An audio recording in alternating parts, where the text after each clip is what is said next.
Hello everyone, আসসালামু আলাইকুম। সবাইকে রমজান মোবারক। তো রমজানের ১ম দিনের একটা ভিডিও আপনাদের সাথে শেয়ার করছি। তো আমি আমার বিজনেসের এখান থেকে কাজকর্ম শেষ করে ভাবলাম আজকে ১ম রমজানে আমাদের বাঙালিদের সবার ফেভারিট তেহারি তৈরি করি। তো নরমালি ইফতারে সবই রেডি হয়ে গিয়েছে। মানে যে আমার হেল্পিং হ্যান্ড আছে ও সব রেডি করে ফেলেছে। রান্নাবান্নাও সব শেষ করে ফেলেছে। তো এখন শুধু আমি তেহারিটা রান্না করছি। মাশাআল্লাহ। মানে নরমালি দেখা যায় কি এত তাড়াতাড়ি কিন্তু আসতো না। রমজান আসতো না যখন আমরা ছোটো ছিলাম। এখন রমজান মনে হচ্ছে যেন ১ মাস পরে চলে আসছে। মানে মনে হচ্ছে যেন এই তো কয়েকদিন আগেই রমজান গেল, এখন আবারও রমজান চলে আসলো। আসলে সবার হ্যাত চলে যাচ্ছে। তো এখানে আমি চিকেনটাকে খুব ভালোভাবে কষিয়ে নিচ্ছি। তারপরে ডালটাকে আমি ১৫ মিনিট আগেই ভিজিয়ে রেখেছিলাম। আসলে এখন আগের মতো ওভাবে ইফতার তৈরি করা কিংবা ইয়া করা মোটেও হচ্ছে না। ওই সময়টাকে ওই ইয়াটাকে খুবই মিস করি। রান্না-বান্না সবকিছু গোছানো। দেখা যায় কি যখন যেটা করে তখন সেটার প্রতি একটু বিরক্ত লাগে। আর যখন সেটা করতে পারে না তখন কিন্তু ওটাকে মিস করে। তদ্রূপ আমিও সেটা মানে এখন আমি রান্না-বান্না, নাস্তা বানানো এগুলো খুবই মিস করি। তো আজকে রান্না করেছে মুরগির মাংস। একটু ঝাল, ঝাল করে জাস্ট মাংসটা ভুনা করেছে। এরপরে চনা ভাজি করে ফেলেছে ইফতারের জন্য। আর এখানে চিংড়ি মাছ দিয়ে একটা সবজি রান্না করেছে। এরপরে রুই মাছের ডিম ভুনা করেছে। তো এটা আমরা সেহরিতে খাবো আরকি। এখন ইফতারের জন্য হালিম, তারপরে চনা, এরপরে ফ্রুট এগুলাই থাকবে। তো মাংসটা ভালোভাবে কষানোর পরে তারপরে আমি ডালটা দিয়ে দিয়েছি। অনেক দিন হয়ে গিয়েছে আপনাদের সাথে ব্লগ ভিডিও শেয়ার করতে পারছি না। প্রায় আমার ৬ থেকে ৭টা ভিডিও আমার জমে আছে। মানে আমার শাশুড়িরা, তারপরে আমার ননাসেরা, বিয়ের প্রোগ্রাম সবাই এসেছিল। ওই ছোটো, ছোটো যে ভিডিওগুলো করেছিলাম আমি সেগুলো মোটেও আপনাদের সাথে শেয়ার করা হয়নি। তো ইনশাআল্লাহ সবগুলো একটা, একটা করে শেয়ার করে দিব। তো এখানে আমরা ইফতারের জন্য সব কিছু রেডি করে নিয়েছি। ১ম দিন চিন্তা করলাম যে আমাদের ট্রেডিশনাল যে খাবারগুলো থাকে বাংলাদেশের ছোলা, তারপর বেগুনি, পেঁয়াজু, ফ্রুট, হালিম মানে এই টাইপের খাবারগুলো রাখার জন্য, যাতে করে ১ম দিনের ইফতারটা যাতে একটা বাঙালিয়ানা ভাব আমি পাই। পরের থেকে একটার পর একটা আইটেম কিংবা বিরিয়ানি কিংবা তেহারি কিংবা অন্যান্য আইটেমগুলো অ্যাড করা যাবে। কিন্তু ১ম দিন চিন্তা করলাম যে না, ছোলা মুড়ি তারপর বেগুনি পেঁয়াজুই থাকবে। নরমালি বিশ্বাস করেন এই খাবারগুলো আমরা বেশি দিন খেতে পারি না, কারণ প্রচুর পরিমাণে গ্যাসের সমস্যা হয়। একটা সময় দেখা গিয়েছে কি যখন আমরা ছোট ছিলাম তখন ৩০ দিনে আমরা চনা বুট খেতাম, তারপরে বেগুনি পেঁয়াজও খেতাম। ওগুলো খেতে ভালোও লাগতো, আর মনে হচ্ছে যে না অত প্রবলেমও হতো না। তবে এখন দেখা যায় কি একদিন খাওয়ার পরে অবস্থা খারাপ, দ্বিতীয় দিন আর খাওয়ার নাম কেউ নিচ্ছে না বা কেউ খেতে পারছে না, এরকম অবস্থা। তো আমাদের বাসা থেকে মেরিন মেহির জন্য আর মিনহার জন্য শর্মা দিয়ে যাচ্ছে। শর্মাগুলোর সাইজ দেখে তো আমি পুরাই অবাক। মানে একটা শর্মা ৪ জন খেয়েও আমরা শেষ করতে পারিনি। বিশাল বড় সাইজের, বিগ সাইজের শর্মা। আর শর্মাগুলো ভাবি বানিয়েছে, মাশাআল্লাহ এত বেশি মজার। মেরিন আর ভাবি যে পরিমাণে মজা করে শর্মা বানায়, বাহিরের রেস্টুরেন্টকেও ফেল বানাবে আলহামদুলিল্লাহ। তবে সাইজটা মাশাআল্লাহ অনেক বড়। আমরা এগুলাকে আরও ২ ভাগ করেছি। ২ ভাগ করেও দেখা যাচ্ছে কি খাওয়া যাচ্ছে না, এত বড় করে মোটা করে বানিয়েছে। তো এরপর এখন আমি আপনাদের সাথে যে ভিডিওগুলো শেয়ার করছি এগুলো রমজানের আগের ভিডিও, যেগুলো কিনা আমার শ্যুট করা ছিল, ভাবলাম আপনাদের সাথে শেয়ার করি। এটা সন্ধ্যার দিক দিয়ে আমি কিছু পেঁয়াজু বানাবো নাস্তার জন্য। তো পেঁয়াজুটাকে এটা মসুরের ডালের পেঁয়াজু। আমার কাছে মসুরের ডালের পেঁয়াজুর সাথে মুগ ডালের পেঁয়াজু খুব ভালো লাগে। মসুরের ডালেরটা শর্টকাট করা যায়, যদি ডাল টাল ভিজানো না থাকে, যদি আপনার হুটহাট যদি পেঁয়াজু খেতে ইচ্ছে করে তাহলে দেখা যায় কি মসুরের ডালের পেঁয়াজুটা হঠাৎ করে বানিয়ে ফেলা যায়, কারণ মসুর ডাল তো ভিজতে তার বেশিক্ষণ টাইম লাগে না। তো এখন পেঁয়াজগুলো বানিয়ে নেব। নতুন রান্নাঘর মনে হচ্ছে যেন নতুন সংসার করছি, সব কিছুই নিয়ম। কাজ করতেও অনেক বেশি ভালো লাগছে, তবে সময় পাচ্ছি না কাজের জন্য, যেহেতু আমাদের রমজানে অনেক বেশি প্রেশার, অনেক বেশি সিজন, দোকানেও প্রচুর পরিমাণে প্রেশার, তারপরে অনলাইনে সব মিলিয়ে আসলে অবস্থা খারাপ। ঈদের পরে ইনশাআল্লাহ ফ্রি হব। যারা কাপড় ব্যবসায়ী তারা তো ঈদের পরে ফ্রি টাইম স্পেন্ড করে। এরকম আর কি অবস্থা। সবাই দোয়া করবেন আমাদের জন্য। সবার রমজান কেমন কাটছে, কিভাবে কাটছে অবশ্যই কমেন্ট করে জানাবেন আপনারা। আর আপনাদের সবাইকে না আমি অনেক বেশি মিস করি। আপনাদের কমেন্টগুলো অনেক বেশি মিস করি যখন আমি ব্লগ ভিডিওগুলো শেয়ার করতে পারি না। তো এপাশে হচ্ছে আমি আরেকটা বসিয়ে দিচ্ছি। কারণ দেখা যায় কি একটা কাজ একসাথে করে শেষ করে তারপর আরেকটা কাজ করব। তখন কিন্তু সময় অনেক বেশি চলে যায়। আমি কিন্তু একসাথে প্রায় কয়েকটা কাজ করতে পারি। অনেকের দেখা যায় কি এটা একটা হয়তোবা কোয়ালিটি আমার কাছে মনে হয়। মানে আমি দেখা যাচ্ছে কোনো একটা জিনিস আনলাম, সাথে যদি আমার চোখে পড়ে সেটা আমি হাতে করে নিয়ে আসি, তাহলে ওটার জন্য আমার আর যেতে হলো না। কিন্তু বাসায় হচ্ছে আদা রসুন শেষ হয়ে গিয়েছিল, তো ওগুলা হচ্ছে ব্লেন্ড করে দিচ্ছি, কারণ হচ্ছে লাকি ওভাবে ব্লেন্ডার ইউজ করতে পারে না। আমার কাছে মনে হচ্ছে আমার পুরো বাসাটা আমি এখনও গুছিয়ে উঠতে পারিনি। ইনশাআল্লাহ ঈদের পরে আরও সুন্দরভাবে গুছিয়ে সাজিয়ে রাখার প্ল্যান আছে। আসলে নিজের বাসা, নিজের মানে অন্যরকম একটা শান্তি ফিল করে। আমার কাছে মনে হয় এই জিনিসটা সবার মধ্যে। ভাড়া বাসা আর নিজের বাসার মধ্যে কিন্তু অনেক তফাৎ। নরমালি আমি আমার ভাড়া বাসাটাকে এখনও অনেক বেশি মিস করি। ওই এরিয়াটাকে অনেক বেশি মিস করি। আর ওই এরিয়াটা আসলে এমন একটা এরিয়া যেটা কিনা হচ্ছে প্রচুর পরিমাণে ফ্যাসিলিটি ওখানে। মানে আপনি বের হলে গাড়ি পাচ্ছেন, বের হলে সিএনজি পাচ্ছেন, বের হলেই রিক্সা, দোকানপাট কি নাই, মানে এরকম একটা অবস্থা। তো এখন যেখানে আসছি আমি, সেখান থেকে কিন্তু আমার বাজার করতে ওই জায়গাতেই চলে যেতে হয়, মানে পুরাই উল্টা। মানে আমি সামনে চলে আসছি, সামনে থেকে আমার পিছন থেকে গিয়ে বাজার করতে হয়। আর ওই এরিয়াটা একদম জমজমাট ছিল।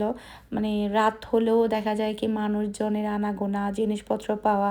মেয়েদের জন্য আসলে এই জিনিসটা অনেক বেশি ইম্পর্ট্যান্ট। আপনি বের হলে সব কিছু পাচ্ছেন, কিংবা হচ্ছে সব ধরনের দোকান পাচ্ছেন, এরকম আর কি। আর ওই বিল্ডিংয়ের সবার সাথে আমার অনেক ভালো ছিল। সবাইকে অনেক বেশি মিস করি। আর আপু তো এখন ওই বিল্ডিংয়ে আছে, সময়ের কারণে আসলে যাওয়া হচ্ছে না। একটা কথা কি জানেন? আজকে অনেক দিন ধরে আমরা বারবিকিউর প্ল্যান করেছি, কিন্তু আজকে, কালকে, পরশু এরকম করতে, করতে অনেকটা লেট হয়ে গিয়েছে। ফাইনালি আজকে আমরা বারবিকিউর আয়োজন করব। তো আমি আজকে টোটাল প্রায় ৬ টা মুরগি কি ৪ টা মুরগির বারবিকিউ করব। এখানে হচ্ছে সবগুলা মসলা আমি একসাথে করে ফার্স্টে হচ্ছে আমি রেডি করে নিব। তারপরে হচ্ছে আমি চিকেন অ্যাড করব। এখানে হচ্ছে আমি আদা রসুন দিয়েছি, টক দই দিয়েছি, মরিচের গুঁড়া দিয়েছি একটু কালারের জন্য, সাথে একটু ঝালও হবে। আর আপনারা হয়তোবা প্যাকেটের লোগো দেখে বুঝতে পারছেন এগুলো আমাদের স্বদেশ শপিংয়ের মরিচের গুঁড়া। মাশাআল্লাহ মরিচের গুঁড়া কিন্তু অনেক বেশি ভালো। তারপর রান্না করলে খুবই সুন্দর একটা কালার আসে। এরপরে হচ্ছে স্বদেশ শপিংয়ের ধনিয়ার গুঁড়া ইউজ করছি আমি। এরপরে হচ্ছে স্বদেশ শপিংয়ের আমাদের জিরা গুঁড়া, হলুদের গুঁড়া সব কিছুই কিন্তু পাওয়া যায়। এই যে এটা হচ্ছে স্বদেশ শপিংয়ের হচ্ছে জিরা গুঁড়া। এখন কিন্তু সবগুলো আমাদের ব্র্যান্ডেরই আমরা ইউজ করি। তো এরপরে হচ্ছে আমি এখন লবণ দিয়ে দিচ্ছি। আর প্যাকেটের হচ্ছে তান্দুরি মশলা নিয়ে আসছি, ওখান থেকে হচ্ছে আমি 2টা দিয়ে দেব। এখানে হচ্ছে আমি বারবিকিউ সস নিয়ে আসছি, তো বারবিকিউ সস দিয়ে দিচ্ছি এখানে।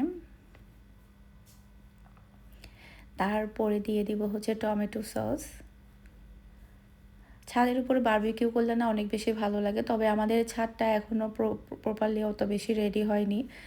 সব কিছু যখন রেডি হয়ে যাবে তখন দেখা যায় কি মানে যখন তখন ইচ্ছা তখন করা যাবে। আর ওখানে এখন অনেক কাজ বাকি ছাদের উপরে আর কি, ওভাবে কোনো সব কিছু স্পেস হয়নি। তারপরেও মিহির বাবা অনেক বেশি চাচ্ছিল, এরপর বাচ্চারাও বলছিল, সেই জন্য আসলে করা। এরপরে হচ্ছে আমি সরিষার তেল দিয়ে দিয়েছি, টমেটো সস দিয়ে দিয়েছি। এরপরে হচ্ছে এখানে আমি তান্দুরি মশলা দিয়ে দিব।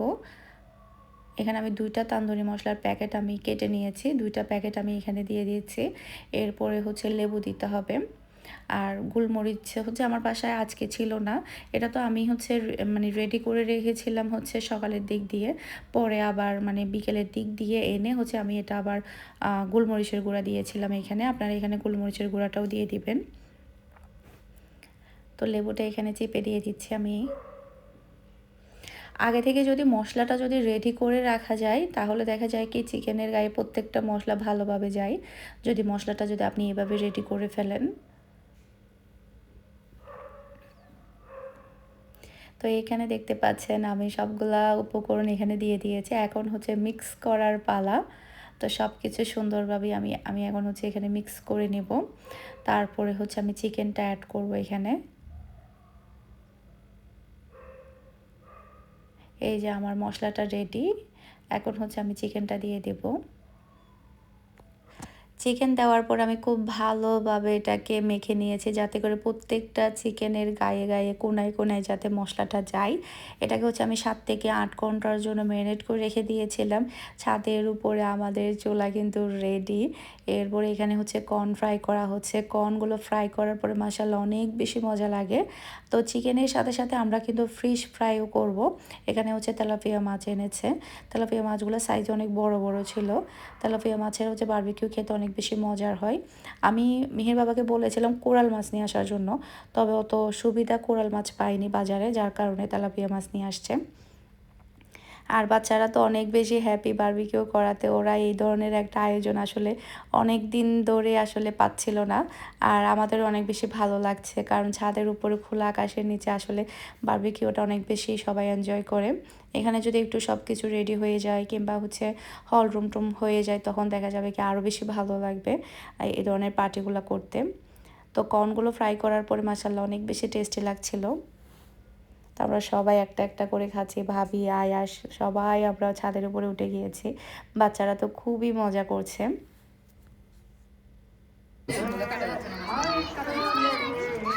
আজকে শো স্টপার মিল্টন খন্দকার না হোস্ট আওয়ার হোস্ট। আচ্ছা নান আনছে? নাম তো নিচে আনছে, তুমি তো বলো ওভেন করো। পরোটা বাঁচতে বলছি।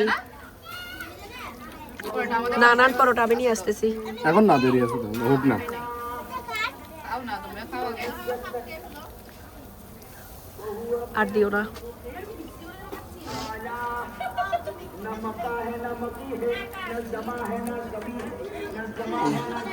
হুজুরিটা খানিকান সিডিংকা কয়, খানিকান ইংরেজি কয়, খানিকান বাংলা কয়। সবার জন্য কেউ না অনেক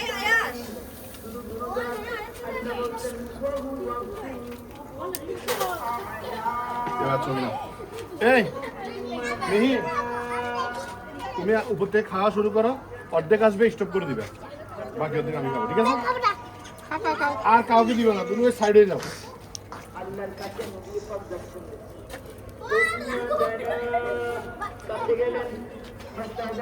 মিহি টিফিনে এসে দেবো। চৌধুরী সাহেব,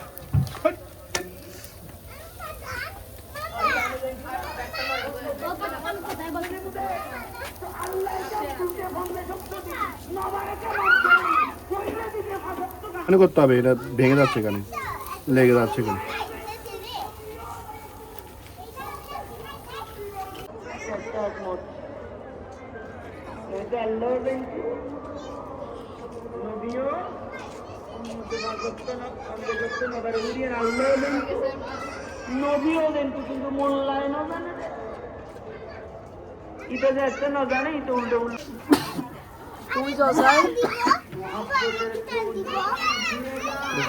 এই এটা খুলে তারপরে দেয় যে দাঁড়াও, খুলে দেয় যে হাত ফুলবে আস্তে আস্তে।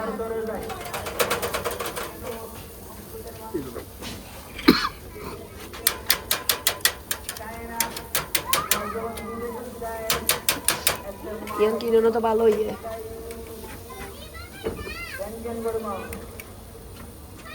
গুড়া গুড়া চিকেনই না রেডি ফলো।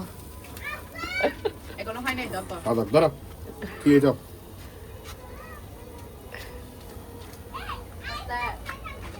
এগুলো একদম পানি পানি হয়, তেল তেল হয়। নান বাটার নান মানে নান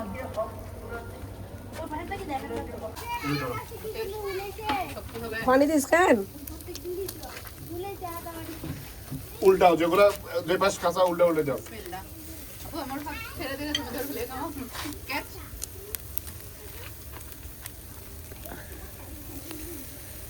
এটা তো ফ্রিজার কই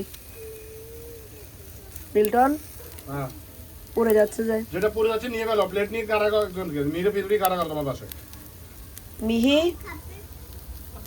যেটা পড়ে গেছে।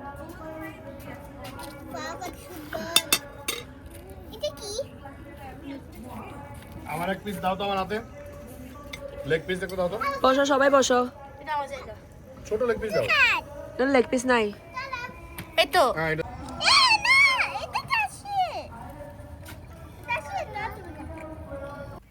মাশাআল্লাহ সবাই মিলে আমরা অনেক বেশি মজা করেছি, হাসাহাসি করেছি, এনজয় করেছি। তো বারবিকিউ মাশাআল্লাহ অনেক বেশি টেস্টি হয়েছে। গরম, গরম খেতে অনেক বেশি ভালো লাগছে। মানে একদিকে হচ্ছে আরেকদিকে আমরা খেয়ে ফেলছি। আর খানার বেলা আমি সবার আগে আসলে আমার অনেক বেশি খিদে লেগে গিয়েছে। যার কারণে আমি তাড়াতাড়ি খেয়ে ফেলছি। আর ফিশ ফ্রাই তো মাশাআল্লাহ অনেক বেশি টেস্টি হয়েছে। খুবই ইয়াম্মি। কয়েকদিনের ভিডিও একসাথে শেয়ার করাতে আজকের ভিডিওটা কিন্তু অনেকটা বড় হয়ে গিয়েছে। সবাই ভালো থাকবেন, সুস্থ থাকবেন, আমাদের সবার জন্য দোয়া করবেন। আসসালামু আলাইকুম, আল্লাহ হাফেজ।